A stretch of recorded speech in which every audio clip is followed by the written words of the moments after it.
Today's section is 3.3. It's solving inequalities.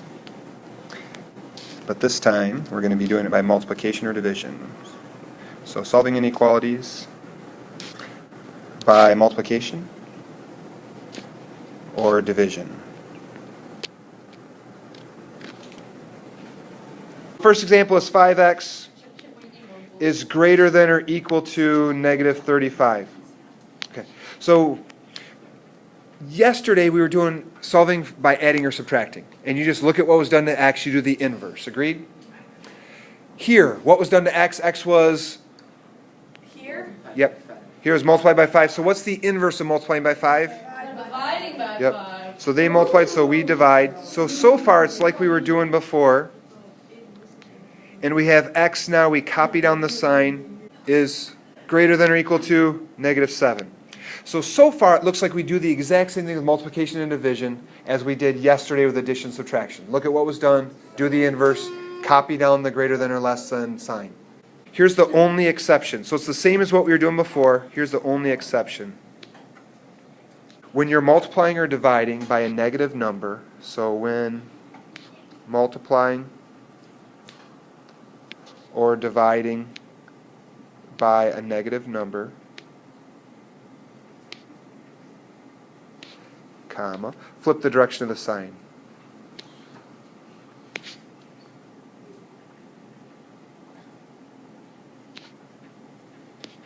Do you agree when you multiply something by like negative 1, it changes it from positive to negative? So if it starts out positive, makes it negative. Starts out negative, makes it positive. I kind of view it that way with this here, that if you're dividing by a negative, you're multiplying by a negative, it's kind of switching the value, so you have to switch the sign as well. Here's my example. A negative 8x is greater than 72. So the example, negative 8x is greater than 72. What do we do to both sides? Divide by negative 8.